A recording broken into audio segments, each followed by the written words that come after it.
ಭರಿತರಾಗುವಿರಿ. Amen. ಯಾವಾಗ ಆನಂದ ಭರಿತರಾಗಲಿಕ್ಕೆ ಸಾಧ್ಯ? ಸೇವಕರು ಹೇಳಿದ್ರು, ಪವಿತ್ರಾತ್ಮನು ಎಲ್ಲಿದ್ದಾನೋ ಅಲ್ಲಿ ಆನಂದ ಉಂಟಾಗತ್ತೆ. ಆಮೆನ್. ಅದಕ್ಕೆ ವಾಕ್ಯ ಹೇಳುತ್ತೆ, ಪವಿತ್ರಾತ್ಮನು ಆತನು ಗಲಿಬಿಲಿಗೆ ಕಾರಣನಲ್ಲ, ಆತನು ಸಮಾಧಾನಕ್ಕೆ ಕಾರಣ. ಆಮೆನ್. ಹಾಲೆಲೂಯ್ಯ. ಪವಿತ್ರಾತ್ಮನು ನಮ್ಮ ಒಳಗಡೆ ಬಂದಾಗ ಒಂದು ಸಮಾಧಾನ ನಮ್ಮಲ್ಲಿ ಉಂಟಾಗತ್ತೆ, ಒಂದು ಸಂತೋಷ ಉಂಟಾಗತ್ತೆ. ಯಾವ ತರ ಸಂತೋಷ?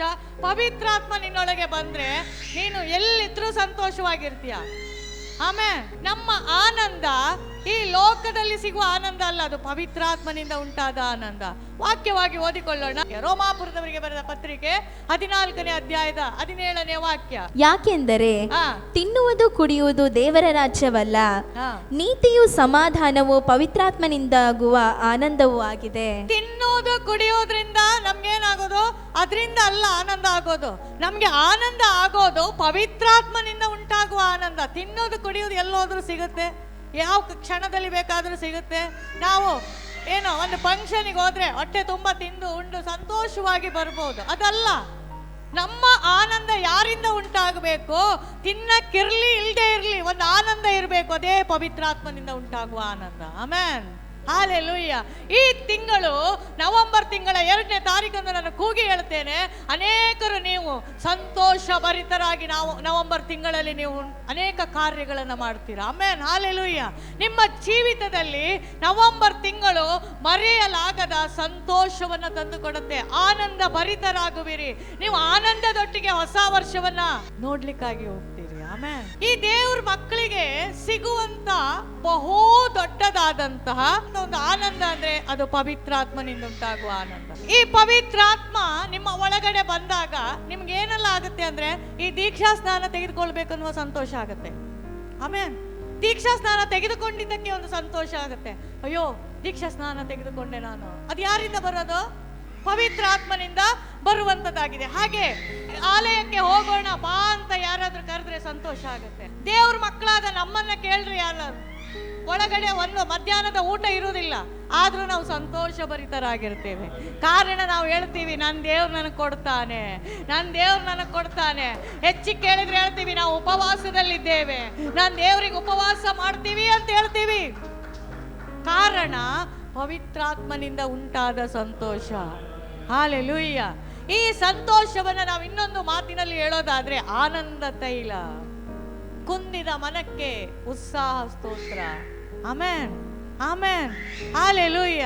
ದುಃಖದಲ್ಲಿದ್ದ ನಿನಗೆ ಆನಂದ ತೈಲವನ್ನು ನನ್ನ ದೇವರು ಹಚ್ಚುವವನಾಗಿದ್ದಾನೆ. ನಿನ್ನ ದುಃಖವಾಗಿ ಉಳಿಯೋದಿಲ್ಲ. ದೇವರು ನಿನ್ನ ದುಃಖವನ್ನ ಸಂತೋಷವಾಗಿ ಮಾರ್ಪಡಿಸ್ತಾರೆ. ಆಮೆನ್. ಹಾಲೆಲೂಯ್ಯ. ಹಾಲೆಲೂಯ್ಯ. ಅದಕ್ಕೆ ಕೀರ್ತನೆಗಾರ 45:7 ಹೇಳ್ತಾನೆ, ನನ್ನನ್ನು ನಿನ್ನ ಜೊತೆಗಾರರಿಗಿಂತ ಉನ್ನತ ಸ್ಥಾನಕ್ಕೆ ಏರಿಸಿ ಪರಮಾನಂದ ತೈಲದಿಂದ ಅಭಿಷೇಕಿಸುತ್ತಾನೆ. ಹಾಲೆಲೂಯ್ಯ. ಹಾಲೆಲೂಯ್ಯ. ಯಾವ ಆನಂದ? ನಿನ್ನ ದೇವರು, ನೀನ್ ದೇವ್ರ ಪವಿತ್ರಾತ್ಮನು ನಿನ್ನ ಒಳಗಡೆ ಇರೋದ್ರಿಂದ ನಿನಗೊಂದು ಆನಂದ ತೈಲವನ್ನು ನಿನಗೆ ಹಚ್ಚೋದು ಮಾತ್ರ ಅಲ್ಲ, ನಿನ್ನ ಎಲ್ಲಾ ಜೊತೆಗಾರರಿಗಿಂತ, ನಿನ್ನ ಕುಟುಂಬದವರಿಗಿಂತ, ನಿನ್ನ ಅಕ್ಕಪಕ್ಕದವರಿಗಿಂತ, ನಿನ್ನ ಸ್ನೇಹಿತರಿಗಿಂತ ನಿನ್ನನ್ನ ದೇವರು ಉನ್ನತ ಸ್ಥಾನಕ್ಕೆ ಏರಿಸುತ್ತಾನೆ. ಕರಗಳನ್ನ ಎತ್ತಿ ದೇವರಿಗೆ ನಾವು ಮಹಿಮೆ ಸಲ್ಲಿಸೋಣ. ಹಾಲೆಲೂಯ್ಯ. ಈ ತಿಂಗಳು ನಿನ್ನ ಕುಂದಿ ಹೋದಂತ ಮನಕ್ಕೆ ದೇವರು ಆನಂದ ತೈಲವನ್ನು ಹೆಚ್ಚಿಸ್ತಾನೆ. ನಿನ್ನನ್ನು ಕುಗ್ಗಿ ಹೋದ ನಿನಗೆ ದೇವರು ಉತ್ಸಾಹ ಸ್ತೋತ್ರವನ್ನು ದೇವರು ಕೊಡುವವನಾಗಿದ್ದಾನೆ. ಆಮೆನ್. ಈ ತಿಂಗಳು ಸಾಮಾನ್ಯವಾಗಿ ಎಣಿಸಬೇಡ. ಯಾವುದೆಲ್ಲ ಕಾರ್ಯಗಳು ಆಗ್ಲಿಲ್ವೋ ಈ ತಿಂಗಳಲ್ಲಿ ನಿನಗೆ ನೆರವೇರುತ್ತೆ. ಹಾಲೆಲೂಯ್ಯ. ಹಾಲೆಲೂಯ್ಯ. ತಿಂಗಳು ಮುಗಿಯುವಾಗ ನೀನು ಹೇಳ್ತಿ, ದೇವರು ನನ್ನನ್ನು ಆನಂದ ಭರಿತನಾಗಿ ಮಾಡಿದ್ದಾನೆ. ಆಮೆನ್. ಹಾಲೆಲೂಯ್ಯ. ಯೆಶಾಯ 61:3 ದುಃಖಿತರೆಲ್ಲರೂ ಸಂತೈಸುವುದಕ್ಕೂ ಚೀಯೋನಿನಲ್ಲಿ ಶೋಕಿಸುವವರಿಗೆ ಬೂದಿಗೆ ಬದಲಾಗಿ ಶಿರೋಭೂಷಣ, ದುಃಖವಿದ್ದಲ್ಲಿ ಆನಂದ ತೈಲ, ಕುಂದಿದ ಮನಕ್ಕೆ ಪ್ರತಿಯಾಗಿ ಉತ್ಸಾಹ ಸ್ತೋತ್ರದ ವಸ್ತ್ರ, ಇವುಗಳನ್ನು ಒದಗಿಸಿಕೊಡುವುದಕ್ಕೂ. ಹಾಲೆಲೂಯ್ಯ. ವಾಕ್ಯ ಬಹು ಚೆನ್ನಾಗಿ ಹೇಳುತ್ತೆ, ದುಃಖಿತರೆಲ್ಲರನ್ನ ಸಂತೈಸೋದಕ್ಕೆ ನನ್ನ ಕರ್ತನು ಆತನು ನಿಶ್ಚಯಿಸಿಕೊಂಡಿದ್ದಾನೆ. ಹಾಲೆಲೂಯ್ಯ. ದುಃಖದಲ್ಲಿರುವ ಜನರೇ, ದುಃಖದಲ್ಲಿರುವ ಕುಟುಂಬವೇ, ದುಃಖದಲ್ಲಿರುವಂತ ಮಕ್ಕಳುಗಳೇ, ದುಃಖದಲ್ಲಿರುವಂತ ಸ್ತ್ರೀಯರೇ, ಈಗೋ ಯೇಸು ಹೇಳ್ತಾ ಇದ್ದಾನೆ, ನಾನು ನಿನ್ನನ್ನು ಸಂತೈಸ್ತೇನೆ. ಆಮೆನ್. ಈ ವಾಕ್ಯ ಏನೋ ಓದಿ ಹೋಗು ಮರೆಯಾಗುವಂತ ವಾಕ್ಯ ಅಲ್ಲ. ಈ ವಾಕ್ಯ ಏನ್ ಹೇಳುತ್ತೋ ಅದೇ ಆಗಿರುತ್ತೆ. ಈ ವಾಕ್ಯ ಏನ್ ಹೇಳುತ್ತೋ ಅದೇ ನಡೆದಿರುತ್ತೆ. ಈ ವಾಕ್ಯ ಏನ್ ಹೇಳುತ್ತೆ ಅದೇ ಸಂಭವಿಸುತ್ತೆ. ಈ ತಿಂಗಳಲ್ಲಿ ಹೇಳ್ತೀನಿ, ದುಃಖಿತರೆಲ್ಲರನ್ನ ಸಂತೈಸುವುದಕ್ಕೆ ದೇವರು ಏನ್ ಮಾಡ್ತಾನೆ? ಬೂದಿಗೆ ಬದಲಾಗಿ ನಿನಗೆ ಶಿರೋಭೂಷಣವನ್ನ ತೊಡಿಸುತ್ತಾನೆ.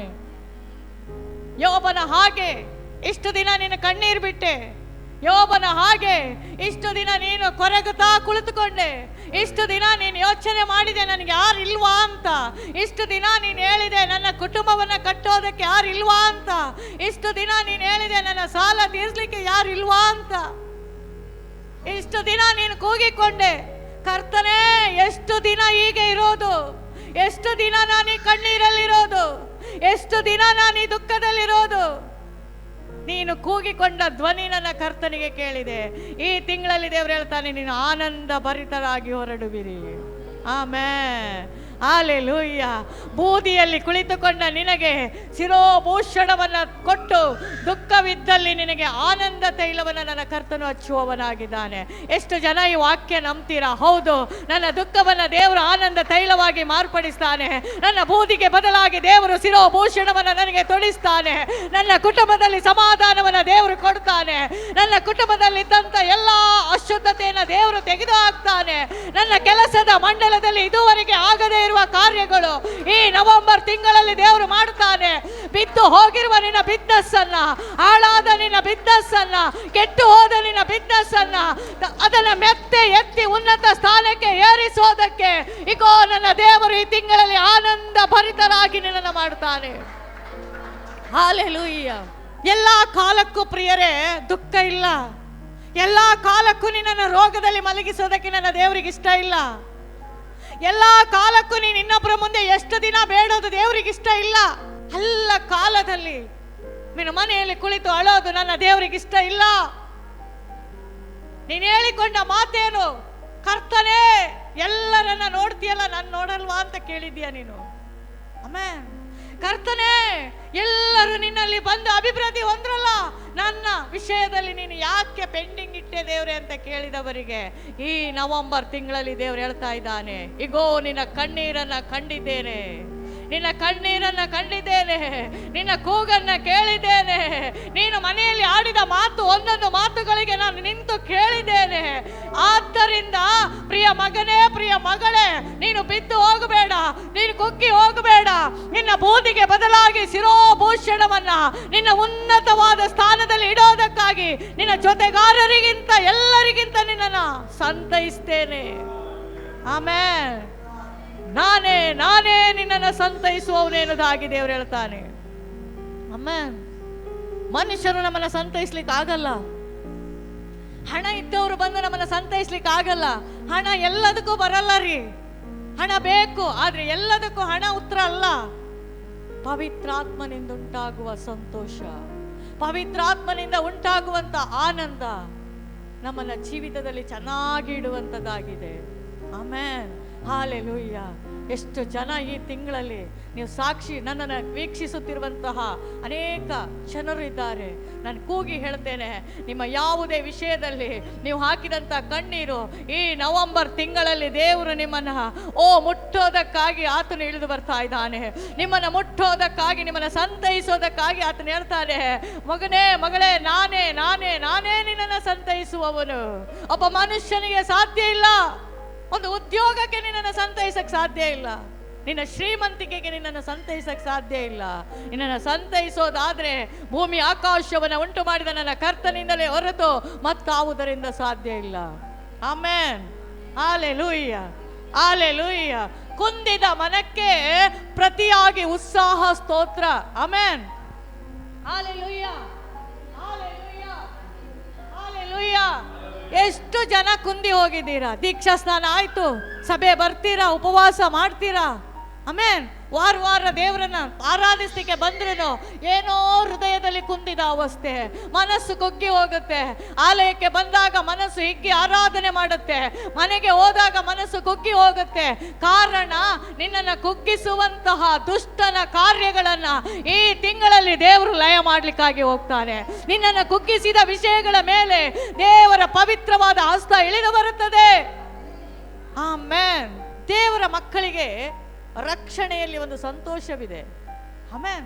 ನಾವು ಬೇರೆಯವರ ಹಾಗೆ ಅಲ್ಲ. ನಾವೊಂದು ದೀಕ್ಷಾ ಸ್ನಾನ ತಗೊಂಡು ದೇವರ ಸನ್ನಿಧಾನದಲ್ಲಿ ಬಂದು ಕರ್ತನನ್ನ ಪವಿತ್ರಾತ್ಮ ಭರಿತರಾಗಿ ನಾವು ಆರಾಧಿಸುವವರು. ಆ ವ್ಯತ್ಯಾಸ ಅಷ್ಟೇ. ಪವಿತ್ರಾತ್ಮ ಭರಿತರಾಗಿ ಆರಾಧಿಸುವುದು ಬೇರೆ, ಸುಮ್ಮನೆ ಆಲಯಕ್ಕೆ ಬಂದು ಹೋಗೋದು ಬೇರೆ, ಅದು ಬೇರೆ. ಪವಿತ್ರಾತ್ಮ ಭರಿತರಾಗಿ ನಾವು ಆರಾಧಿಸುವಾಗ ಮೋಶೆ ಹೇಳಿದ ಹಾಗೆ ದೇವದೂತರಲ್ಲ, ದೇವರೇ ನಮ್ಮ ಸಂಗಡ ಬರ್ತಾನೆ. ಆಮೇನ್, ಹಲ್ಲೆಲೂಯ. ಒಂದು ಮಾತು ಹೇಳಿದ್ರು, ಏನೋ ದೇವರಿಗೆ ಕೋಪ ಬಂದಾಗ ಹೇಳಿದ್ರೆ, ನನ್ನ ದೂತನನ್ನ ನಿನ್ನ ಮುಂದೆ ಕಳಿಸ್ತೀನಿ ಅಂತ. ಆದ್ರೆ ಮೋಶೆ ನಾವಾಗಿದ್ರೆ ಆಯ್ತಾಯ್ತು ಸ್ವಾಮಿ, ದೂತನ್ ಕಳಿಸ್ಕೊಡು, ನಾವು ಹೋಗ್ತೀವಿ ಅಂತ ಹೇಳ್ತಿದ್ವಿ. ಅದಕ್ಕೆ ಮೋಶೆ ಭಾರಿ ಇಷ್ಟ ಆಗೋದು. ಮೋಶೆ ಏನ್ ಹೇಳಿದ? ದೂತನಲ್ಲ, ನೀನ್ ಬರುವವರೆಗೆ ನಾನು ಹೋಗಲ್ಲ ಅಂತ. ಎಷ್ಟು ಜನ ಇವತ್ತು ಹೇಳ್ತೀರಾ, ಈ ಬೆಳಗಿನ ಜಾವ ನೀನು ಆಶೀರ್ವದಿಸದೆ ನಾನು ಮನೆಗೆ ಹೋಗೋದಿಲ್ಲ ಅಂತ ಹೇಳುವವರು ಕೈಗಳನ್ನೆತ್ತಿ ಹೇಳ್ರಿ. ಸ್ವಾಮಿ, ನೀನು ಆಶೀರ್ವದಿಸದೆ ಈ ಉಪವಾಸದಲ್ಲಿ ಕಳೆದ 7 ದಿನಗಳಲ್ಲಿ ಮಾಡಿದಂತ ಉಪವಾಸದ ಪ್ರಾರ್ಥನೆಯಲ್ಲಿ ನೀನು ಆಶೀರ್ವದಿಸದೆ, ನೀ ನನ್ನನ್ನು ಮುಟ್ಟದೆ, ಪವಿತ್ರಾತ್ಮನು ನನ್ನನ್ನು ಸ್ಪರ್ಶ ಮಾಡದೆ ನಾನು ಮನೆಗೆ ಹೋಗೋದಿಲ್ಲ ಅನ್ನುವವರು ಕರಗಳನ್ನ ತಟ್ಟಿ ಆ ಪವಿತ್ರಾತ್ಮನಿಗೆ ವಂದನೆಯನ್ನು ಸಲ್ಲಿಸೋಣ. ಹಲ್ಲೆಲೂಯ. ರಕ್ಷಣೆಯಲ್ಲಿ ಒಂದು ಆನಂದ ಇದೆ. ಆಮೆನ್. ದೀಕ್ಷಾ ಸ್ನಾನದಲ್ಲಿ ಒಂದು ಆನಂದ ಇದೆ. ದೇವರ ವಾಕ್ಯದಲ್ಲಿ ಆನಂದವಿದೆ. ಆಮೆನ್. ಇದು ಎಲ್ರಿಗಲ್ಲ, ಪವಿತ್ರಾತ್ಮ ಭರಿತರಾದವರಿಗೆ. ಆಮೆನ್. ಇವತ್ತು ನಾವು ಒಂದೊಂದು ವಿಷಯಕ್ಕಾಗಿ ದೇವರ ಹತ್ರ ಕಣ್ಣೀರು ಹಾಕ್ತೀವಿ. ಯಾವ ವಿಷಯ?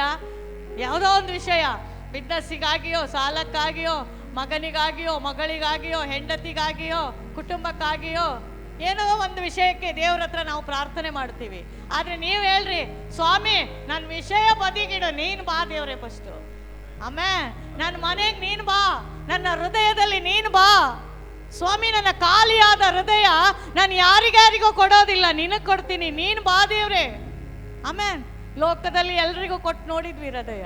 ಆಮೇಲೆ ಯಾರ್ಯಾರಿಗೋ ಹೃದಯ ಕೊಟ್ಟು ನೋಡಿದ್ವಿ, ಏನಾದರೂ ಪ್ರಯೋಜನ ಆಯ್ತಾ? ಇಲ್ಲ. ಎಲ್ಲರೂ ನಮ್ಮನ್ನು ಬಿಟ್ಟು ಹೋದ್ರು, ಮೋಸ ಮಾಡ್ತಾರೆ. ಆ ಹೃದಯ ಕೊಟ್ಟದನ್ನು ಅರ್ಥವೇ ಮಾಡ್ಕೊಳ್ಳಲ್ಲ. ಆದರೆ ನಿಜವಾದ ಹೃದಯ ನೀನು ಯೇಸುವಿಗೆ ಕೊಟ್ಟು ನಿನ್ನ ಹೃದಯದಲ್ಲಿ ಯೇಸುವನ್ನ ಇಟ್ಟುಕೊಂಡ್ರೆ ನೀನು ಹೋದ ಕಡೆ ಜಯ. ನೀನು ಎಲ್ಲಿ ಏನು ಹೇಳ್ತೀಯೋ ಅದನ್ನ ನಡೀತದೆ. ನೀನು ಹೇಗೆ ಇದ್ರೂ ಕೂಡ ದೇವರು ನಿನ್ನನ್ನು ಉನ್ನತ ಸ್ಥಾನಕ್ಕೆ ಏರಿಸ್ತಾನೆ. ಅದಕ್ಕೆ ಹೇಳೋದು, ಹೃದಯವನ್ನು ನನ್ನ ಯೇಸುವಿಗೆ ನಾವು ಕೊಟ್ಟಾಗ ನಾವು ಆನಂದ ಭರಿತರಾಗುತ್ತೇವೆ. ನೀವು ಯಾರಿಗೆಲ್ಲ ಹೃದಯ ಕೊಟ್ಟು ನೋಡಿದ್ರಿ, ಎಲ್ಲೂ ಆನಂದ ಸಿಗಲಿಲ್ಲ. ಆಮೇನ್. ಕಳ್ಕೊಂಡಿದ್ದೇ ಜಾಸ್ತಿ. ಏನು ಹೇಳ್ತೀರಾ? ಕಳ್ಕೊಂಡಿದ್ರಾ ತಗೊಂಡ್ರ? ಹೃದಯ ಕೊಟ್ಟು ಕಳ್ಕೊಂಡಿದ್ದೇ ಜಾಸ್ತಿ.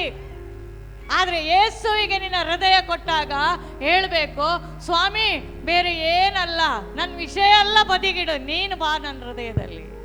ಆಮೆನ್. ಹಲ್ಲೆಲೂಯ. ಎಷ್ಟು ಜನ ಇವತ್ತು ಹೇಳಲಿಕ್ಕೆ ಸಾಧ್ಯ ಪ್ರಿಯ ದೇವರ ಮಕ್ಕಳೇ, ಕರ್ತನೆ ನೀನು ಬೇಕು ನನಗೆ, ಕರ್ತನೆ ನೀನು ಬಾ ನನಗೆ, ನೀ ನನ್ನ ಹೃದಯದಲ್ಲಿ ವಾಸವಾಗಿದ್ರೆ ನಾನು ಆನಂದ ಭರಿತಳಾಗುವೆ. ಹಲ್ಲೆಲೂಯ. ಯೆಶಾಯ 12:3. ಮತ್ತು ರಕ್ಷಣೆ ಎಂಬ ಬಾವಿಗಳಿಂದ ನೀರನ್ನು ಉಲ್ಲಾಸದೊಡನೆ ಸೇದುವಿರಿ. ಹಲ್ಲೆಲೂಯ. ರಕ್ಷಣೆ ಅಂದ್ರೆ ದೀಕ್ಷಾ ಸ್ನಾನ. ದೀಕ್ಷಾ ಸ್ನಾನ ಹೊಂದಿದ ಮೇಲೆ ನಮಗೆ ರಕ್ಷಣೆ ಎಂಬ ವಸ್ತ್ರ ಸಿಗತ್ತೆ. ಆಮೆನ್. ಹಲ್ಲೆಲೂಯ. ಈ ರಕ್ಷಣೆ ಎಂಬ ಬಾವಿಗಳಿಂದ ನೀರನ್ನ ಉಲ್ಲಾಸದೊಡನೆ ಸೇದುವಿರಿ. ಹಲ್ಲೆಲೂಯ. ಹಲ್ಲೆಲೂಯ. ಈ ರಕ್ಷಣೆಯಲ್ಲಿ ಉಲ್ಲಾಸ ಇದೆ, ಸಂತೋಷ ಇದೆ. ನಮ್ಮ ನೋಡಿ ತಿಳ್ಕೊಳ್ರಿ, ನಾವು ಕೂಗಿ ಹೇಳ್ತೇವೆ, ಕಾರಣ ಏನು? ನಮಗೊಂದು ಆನಂದ ಇದೆ, ನಮಗೊಂದು ಸಂತೋಷ ಇದೆ. ಆಮೆನ್.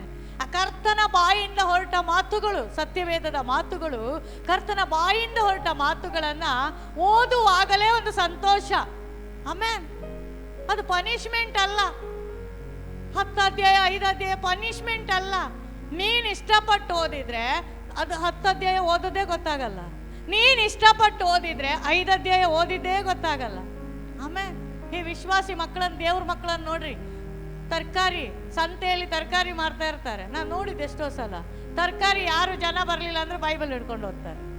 ಆಮೇಲೆ ಒಂದು ಟ್ರಾಫಿಕ್ ಪೊಲೀಸು ನಾನು ನೋಡಿದೆ, ಮಧ್ಯಾಹ್ನಷ್ಟೊತ್ತಿಗೆ ಯಾರಿಲ್ಲ, ರೋಡ್ ಖಾಲಿ ಇದೆ, ಬೈಬಲ್ ಓದ್ತಾ ಇದ್ದಾನೆ ಕೂತ್ಕೊಂಡು. ಅಂದರೆ ದೇವ್ರ ಮಕ್ಕಳು, ಅವನು ಯಾರೇ ಆಗಿರಲಿ, PM ಆಗಲಿ, CM ಆಗಲಿ, ಪೊಲೀಸ್ ಡಿಪಾರ್ಟ್ಮೆಂಟ್ ಆಗಲಿ, ಅಂದರೆ ಕಾರ್ ಓಡಿಸುವವರು, ಆಟೋ ಓಡಿಸುವವರು, ಯಾವುದೋ ಒಂದು ಬಿಸ್ನೆಸ್ಸಲ್ಲಿ ಇದ್ದರೂ ಬಿಸ್ನೆಸ್ ಆ ಟೈಮಲ್ಲಿ ಬರಲಿಲ್ಲ ಅಂದರೆ ಅವ್ರು ಕೂತ್ಕೊಂಡು ಓದ್ತಾರೆ. ಕಾರಣ ದೇವರ ವಚನಗಳಲ್ಲಿ ಸಂತೋಷವಿದೆ. ಆಮೇನ್. ದೇವರ ವಚನಗಳಲ್ಲಿ ಏನಿದೆ? ಸಂತೋಷವಿದೆ. ಆಮೇನ್. ಮನೆಯಲ್ಲಿರುವವರೇ ಓದೋದಿಲ್ಲ, ಈ ಕೆಲ್ಸಕ್ಕೆ ಹೋಗೋರೆಲ್ಲ ಓದ್ತಾರೆ. ಕೆಲಸ ಡ್ಯೂಟಿಗೆ ಹೋಗೋರೆಲ್ಲ ಅವ್ರು ಒಳ್ಳೆ ಓದ್ತಾರೆ, ಒಳ್ಳೆ ಪ್ರೇಯರ್ ಮಾಡ್ತಾರೆ. ಈ ಮನೆಯಲ್ಲಿರುವ ಹೆಣ್ಮಕ್ಳೇ ಓದೋದಿಲ್ಲ ಜಾಸ್ತಿ. ಯಾಕೆ? ಬೆಳಿಗ್ಗೆ ಎಣಿಸ್ತಾರೆ ಮಧ್ಯಾಹ್ನ ಓದ್ತೀನಿ ಅಂತ, ಮಧ್ಯಾಹ್ನ ಎಣಿಸ್ತಾರೆ ಆಮೇಲೆ 2 ಗಂಟೆ ಮೇಲೆ ಓದ್ತೀನಿ ಅಂತ, 2 ಗಂಟೆಗೆ ಎಣಿಸ್ತಾರೆ ಸ್ವಲ್ಪ ನಿದ್ರೆ ಮಾಡಿ 5 ಗಂಟೆಗೆ ಓದ್ತೀವಿ, ಅಷ್ಟರೊಳಗೆ 11 ಗಂಟೆ ಆಗಿರುತ್ತೆ. ಓದಕ್ಕಾಗಲ್ಲ.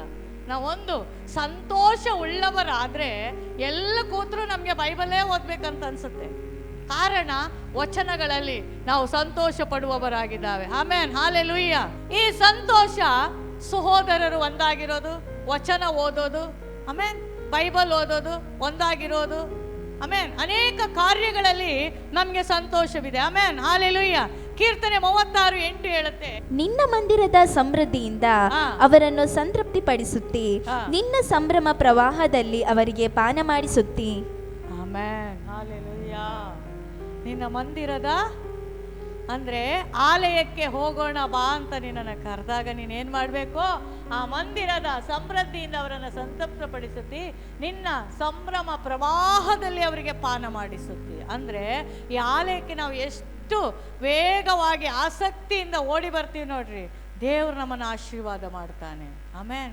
ಮೂಗಿ ದಾರ ಹಾಕಿದಾಗ ಎಳ್ಕೊಂಡು ಬರೋದಲ್ಲ, ಫಸ್ಟ್ ಸಿದ್ಧತೆಯೊಟ್ಟಿಗೆ ಕೂತ್ಕೊಳ್ಬೇಕು.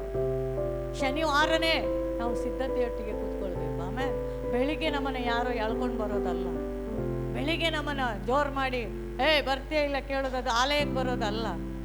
ಆಮೇಲೆ ನೀವು ಬರೋದು ಪೊಲೀಸ್ ಸ್ಟೇಷನಿಗಲ್ಲ, ಆಲಯಕ್ಕೆ. ಆಮೇಲೆ ಹಾಲೆಲೂಯ್ಯ. ಸಂತೋಷ ಭರಿತರಾಗಿ ನೀವು ಬರುವವರಾಗಿರಬೇಕು. ಹಾಲೆಲೂಯ್ಯ. ಆಲಯದಲ್ಲಿ ನೀವು ಆ ಸಂತೋಷವನ್ನು ಕಾಣಬೇಕು. ಸಂಭ್ರಮದ ಪ್ರವಾಹದಲ್ಲಿ, ದಾಹ ದಣಿದ ಆ ಒಂದು ಪ್ರವಾಹದಲ್ಲಿ ನೀವು ಅದನ್ನು, ಆ ರುಚಿಯನ್ನು ನೋಡುವವರಾಗಿರಬೇಕು. ಆಮೇಲೆ ಈ ತಿಂಗಳು ಆನಂದ ಭರಿತರಾಗುವ ಹಾಗೆ ದೇವರು ತಾನೇ ದೊಡ್ಡ ಕಾರ್ಯವನ್ನು ನಿಮ್ಮ ಜೀವಿತದಲ್ಲಿ ಮಾಡ್ತಾನೆ. ಸೊ ಈ ಸಮಯದಲ್ಲಿ ನಾವೆಲ್ಲರೂ ಎದ್ದು ನಿಂತು ಪ್ರಾರ್ಥನೆ ಮಾಡೋಣ. ನಮ್ಮ ಮಧ್ಯದಲ್ಲಿ ಉಪವಾಸ ಮಾಡಿದವರು ಅನೇಕರಿದ್ದಾರೆ. ಯೇಸುವಿನ ನಾಮದಲ್ಲಿ ಈ ತಿಂಗಳು ನಿನ್ನ ಆನಂದ ಉಂಟಾಗುವಂಥ ತಿಂಗಳು. ಈ ತಿಂಗಳು ನಿನ್ನ ದುಃಖವನ್ನು ದೇವರು ತಿರುಗಿಸಿ ಆನಂದ ತೈಲವನ್ನು ನಿನಗೆ ದೇವರು ಹಚ್ಚುವವನಾಗಿದ್ದಾನೆ. ಬೂದಿಯಲ್ಲಿ ಕುಳಿತಂತ ನಿನ್ನನ್ನು ದೇವರು ತನ್ನ ಶಿರೋಭೂಷಣದಿಂದ, ಕಿರೀಟದಿಂದ ದೇವರು ಈ ತಿಂಗಳು ನಿನ್ನನ್ನು ಶೃಂಗರಿಸುವವನಾಗಿದ್ದಾನೆ. In the name of Jesus, ಯೇಸುವಿನ ನಾಮದಲ್ಲಿ, ಯೇಸುವಿನ ರಕ್ತದಲ್ಲಿ ನಾನು ಪ್ರಾರ್ಥಿಸ್ತಾ ಇದ್ದೇನೆ. ಈ ತಿಂಗಳಲ್ಲಿ ನಿನ್ನ ಬಿಸ್ನೆಸ್ ಅನ್ನ ದೇವರ ಉನ್ನತ ಸ್ಥಾನಕ್ಕೆ ದೇವರು ಕೊಂಡೋಗ್ತಾನೆ. ನಿನ್ನ ಎಲ್ಲ ಜೊತೆಗಾರರಿಗಿಂತ, ನಿನ್ನ ಎಲ್ಲ ಸಂಬಂಧಿಕರಿಗಿಂತ, ನಿನ್ನ ಎಲ್ಲ ನಿನ್ನ ಸುತ್ತಮುತ್ತಲಿರುವ ಎಲ್ಲ ಜನರಿಗಿಂತ ದೇವರು ನಿನ್ನನ್ನು ಈ ತಿಂಗಳಲ್ಲಿ ಉನ್ನತ ಸ್ಥಾನಕ್ಕೆ ದೇವರು ಕರೆದುಕೊಂಡು ಹೋಗ್ತಾನೆ. ಯೇಸುವಿನ ನಾಮದಲ್ಲಿ ಇದುವರೆಗೆ ಆಗದೇ ಇರುವ ಬಿಸ್ನೆಸ್ ಅನ್ನ ಈ ತಿಂಗಳಲ್ಲಿ ದೇವರು ನಿನ್ನನ್ನು ಉನ್ನತವಾಗಿ ಮಾರ್ಪಡಿಸ್ತಾನೆ. ಇದುವರೆಗೆ ಕೆಲಸಕ್ಕಾಗಿ ನೀನು ಪರದಾಟ ಮಾಡ್ತಾ ಇದೀಯಾ, ಒಂದು ಕೆಲಸಕ್ಕಾಗಿ ನೀನು ಕಣ್ಣೀರು ಸುರಿಸ್ತಾ ಇದೀಯಾ, ಯೇಸುವಿನ ನಾಮದಲ್ಲಿ ಈ ತಿಂಗಳು ನಿನ್ನ ಆ ಕೆಲಸವನ್ನ ಪಡೆದುಕೊಳ್ತೀಯ. ಒಂದು ಒಳ್ಳೆಯ ಕೆಲಸ ದೇವರು ನಿನ್ನ ಕೈಯಲ್ಲಿ ಕೊಡ್ತಾ ಇದ್ದಾನೆ. ಉರ್ರಾಬಾಸ್ಯ ಹಂದರಗಡ ರಮನ ರೇಖೆ ರೇಬೋಸ್ಯ ಹಂದರಗಡ ರಮನ. ಕೆಲಸ ಇಲ್ಲದೆ ಮನೆಯಲ್ಲಿ ಕುಳಿತು ಕಣ್ಣೀರು ಸುರಿಸುತ್ತಿರುವಂತಹ ಪ್ರಿಯ ಮಗನೇ, ಪ್ರಿಯ ಮಗಳೇ, ಇಗೋ ದೇವರ ಹಸ್ತ ಈ ತಿಂಗಳಲ್ಲಿ ನಿನ್ನನ್ನು ನಡೆಸ್ತದೆ. ದೇವರ ಹಸ್ತ ನಿನ್ನನ್ನು ತಿಂಗಳಲ್ಲಿ ನಡೆಸ್ತದೆ. ನಿನ್ನ ಒಳಗೆ ಒಂದು ಕೆಲಸ ನೀನು ಹುಡುಕಿಕೊಂಡು ಹೋಗಬೇಡ. ದೇವರು ತಾನೇ ಕೆಲಸವನ್ನು ಹುಡುಕಿ ನಿನ್ನ ಕೈಗೆ ತಂದು ಕೊಡುವವನಾಗಿದ್ದಾನೆ. ಈಗೋ ನಿನ್ನ ಮಕ್ಕಳ ವಿಷಯದಲ್ಲಿ ಕೊರಗ್ತಾ ಇರುವ, ನನ್ನ ಕುಟುಂಬದಲ್ಲಿ ಮಕ್ಕಳ ಅವಸ್ಥೆಯನ್ನು ನೋಡಿ ಕೊರಗ್ತಾ ಇರುವ ಪ್ರೀತಿಯ ಕುಟುಂಬದ ಮೇಲೆ ದೇವರ ಹಸ್ತ ಈ ತಿಂಗಳಲ್ಲಿ ಇಳಿದು ಬರ್ತಾ ಇದೆ. ದೇವರ ಹಸ್ತ ಈ ತಿಂಗಳಲ್ಲಿ ಇಳಿದು ಬರಲಿ. ಇನ್ ದ ನೇಮ್ ಆಫ್ ಜೀಸಸ್, ಯೇಸುವಿನ ನಾಮದಲ್ಲಿ, ಯೇಸುವಿನ ರಕ್ತದಲ್ಲಿ. ಈಗೋ ನಿನ್ನ ಮಕ್ಕಳಿಗೆ ವಿರುದ್ಧವಾಗಿ ಹೋರಾಟ ಮಾಡುವ ಎಲ್ಲ ಅಂಧಕಾರ ಶಕ್ತಿಗಳನ್ನು ದೇವರು ತೆಗೆದು ಹಾಕ್ತಾ ಇದ್ದಾನೆ. Thank you Lord. ಸೇವೆಯ ಕುರಿತಾಗಿ ಕಣ್ಣೀರು ಸುರಿಸ್ತಾ ಇರುವಂತಹ, ಸೇವೆಯ ವಿಷಯದಲ್ಲಿ ಬಿಡುಗಡೆ ಇಲ್ಲ ಎಂದು ಹೇಳುವಂತಹ, ಏಕೋ ನಿನಗೆ ಕರ್ತನು ತಾನೇ ಸೇವೆಯನ್ನು ಕೊಡುವವನಾಗಿದ್ದಾನೆ. ಕರ್ತನು ತಾನೇ ನಿನ್ನ ಸೇವೆಯನ್ನ ಆತನು ಪರಿಗಣಿಸುವವನಾಗಿದ್ದಾನೆ. ಯೇಸುವಿನ ನಾಮದಲ್ಲಿ, ಯೇಸುವಿನ ನಾಮದಲ್ಲಿ ನಿನ್ನ ಸೇವೆಗೆ ಇರುವಂತ ಎಲ್ಲ ಚೈನುಗಳು ಮುರಿದು ಹೋಗಲಿ. ನಿನ್ನ ಸೇವೆಗೆ ಇರುವಂತ ಎಲ್ಲ ಕತ್ತಲುಗಳು, ಆ ಡಾರ್ಕ್ನೆಸ್ ಯೇಸುವಿನ ನಾಮದಲ್ಲಿ ದೇವರು ತೆಗೆದುಹಾಕ್ತಾ ಇದ್ದಾನೆ. Thank you, thank you, thank you Holy Spirit, thank you Holy Spirit, thank you Holy Spirit. ಜಾಗದ ವಿಷಯದಲ್ಲಿ ಕಣ್ಣೀರು ಹಾಕುವಂತಹ ದೇವರ ಮಕ್ಕಳಿಗಾಗಿ ದೇವರು ಈಗೋ ಆತನು ಹೇಳ್ತಾ ಇದ್ದಾನೆ, ನಾನು ತೆರೆದರೆ ಮುಚ್ಚುವವರು ಯಾರು? ನಾನು ತೆರೆದರೆ ಮುಚ್ಚುವವರು ಯಾರು? ನಾನು ನಿನ್ನ ವಿಷಯದಲ್ಲಿ ತೆರೆದರೆ ಯಾರಿಗೂ ಅದು ಮುಚ್ಚಕ್ಕಾಗಲ್ಲ. ಯೇಸುವಿನ ನಾಮದಲ್ಲಿ ನಿನ್ನ ಜಾಗದ ವಿಷಯವಾಗಿ ದೇವರು ದೊಡ್ಡ ಕಾರ್ಯವನ್ನು ಮಾಡ್ತಾ ಇದ್ದಾನೆ. ಈ ತಿಂಗಳು ನಿನಗೆ ಆನಂದ ಭರಿತವಾಗಿ ನೀನು ಸಾಕ್ಷಿ ಹೇಳುವ ತಿಂಗಳು. ನೀನು ಆನಂದ ಭರಿತನಾಗುವಿ, ನೀನು ಆನಂದ ಭರಿತಳಾಗುವಿ ಯೇಸುವಿನ ನಾಮದಲ್ಲಿ, ಯೇಸುವಿನ ನಾಮದಲ್ಲಿ. ಈ ತಿಂಗಳು ಮುಗಿಯೋದ್ರ ಒಳಗಾಗಿ ತುಂಬಿ ಹೊರಸೂಸುವಂತೆ ನನ್ನ ದೇವರು ನಮ್ಮನ್ನು ಮಾಡ್ತಾನೆ. ತುಂಬಿ ಹೊರಸೂಸುವ ಹಾಗೆ, ಆನಂದ ಭರಿತರಾಗುವ ಹಾಗೆ ದೇವರು ತಾನೇ ಆತನ ಕರಗಳು ನಮ್ಮನ್ನು ಸ್ಪರ್ಶಿಸ್ತಾ ಇದೆ. ಈ ಮಾತು ಒಂದು ಕಾಲಕ್ಕೂ ಸುಳ್ಳಾಗೋದಿಲ್ಲ. ಈ ತಿಂಗಳಲ್ಲಿ ಅನೇಕ ಬಿಡುಗಡೆಗಳು ನಿಮ್ಮ ಜೀವಿತದಲ್ಲಿ ನಡೀತದೆ. ಈ ತಿಂಗಳಲ್ಲಿ ಎಲ್ಲ ಚೈನ್ಗಳು ಬ್ರೇಕ್ ಆಗುತ್ತೆ. ಇದುವರೆಗೂ ಕಟ್ಟಲ್ಪಟ್ಟ ಚೈನುಗಳು, ಇದುವರೆಗೂ ಕಟ್ಟಲ್ಪಟ್ಟದ ನಿನ್ನ ಆರೋಗ್ಯದ ಮೇಲೆ ಕಾರ್ಯ ಮಾಡುವ ಎಲ್ಲ ಸರಪಳಿಗಳು ಯೇಸು ಎಂಬ ಒಂದೇ ನಾಮದಲ್ಲಿ, ಯೇಸು ಎಂಬ ಒಂದೇ ನಾಮದಲ್ಲಿ, ಆಕಾಶದ ಕೆಳಗೆ ಭೂಮಿಯ ಮೇಲ್ಭಾಗದಲ್ಲಿ ಕೊಡಲ್ಪಟ್ಟಂತಹ ಒಂದೇ ಒಂದು ನಾಮ, ಯೇಸುವಿನ ನಾಮದಲ್ಲಿ ನಿನ್ನ ವಿರುದ್ಧವಾಗಿ ಕಲ್ಪಿಸಿದ ಯಾವ ಆಯುಧಗಳನ್ನು ದೇವರು ಫಲಿಸೋಕೆ ಬಿಡೋದಿಲ್ಲ. ನೀವು ಆನಂದ ಭರಿತರಾಗಿ ಹೊರಡುವಿರಿ. ಆ ಪವಿತ್ರಾತ್ಮನ ಆನಂದವನ್ನು ನಿನ್ನ ಜನರಿಗೆ ಕೊಡು. ಪವಿತ್ರಾತ್ಮನ ಆನಂದವನ್ನು ಇವರು ಅನುಭವಿಸಲಿ. ಯಾವಾಗ ಪವಿತ್ರಾತ್ಮನ ಇವರ ಮೇಲೆ ಬರುತ್ತಾನೋ ಇವರೆಲ್ಲ ವಿಷಯಗಳಲ್ಲಿ ಇವರು ಸಂತೋಷವಾಗಿರುತ್ತಾರೆ. ಯೇಸುವಿನ ನಾಮದಲ್ಲಿ ಆ ಪವಿತ್ರಾತ್ಮನ ಸಂತೋಷ ಇವರು ಅನುಭವಿಸಲಿ. ಕರ್ತನೇ, ಉಪವಾಸದಲ್ಲಾಗಿರುವ ನಿನ್ನ ಜನರಿಗಾಗಿ ಸ್ತೋತ್ರ. ಯಾವ ವಿಷಯಕ್ಕಾಗಿ ಅವರು ಉಪವಾಸದಲ್ಲಿದ್ದಾರೋ ದೇವರೇ, ಉಪವಾಸ ಮಾಡುವಾಗ ಇಂಥ ವಿಷಯ ಬಿಡುಗಡೆ ಬೇಕು ಅಂತ ಅವರು ಕೇಳಿಕೊಂಡು ಕುಳಿತಿರೋದಾದ್ರೆ ಈ ಮುಂಜಾನೆ ಕರ್ತನೆ ಉಪವಾಸವನ್ನ ಕರ್ತನೆ ಮಾಡಿ ಅವರು ಇಲ್ಲಿಂದ ಹೊರಟು ಹೋಗುವಾಗಲೇ ಆ ವಿಷಯದಲ್ಲಿ ಯೇಸು ಕ್ರಿಸ್ತನ ನಾಮದಲ್ಲಿ ಬಿಡುಗಡೆಗಳು ಉಂಟಾಗಲಿ ದೇವರೇ. ಈ ಉಪವಾಸದಲ್ಲಿ ಒಂದು ಜಯ ಕೊಡು ದೇವ, ಆನಂದ ಕೊಡು, ಸಂತೋಷ ಕೊಡು ದೇವರೇ. ಆಮೆನ್. ಕರ್ತನೆ, ಪ್ರಾರ್ಥನೆ ಕೇಳಿದಕ್ಕಾಗಿ ಸ್ತೋತ್ರ. ಯೇಸುವಿನ ನಾಮದಲ್ಲಿ ತಂದೆ.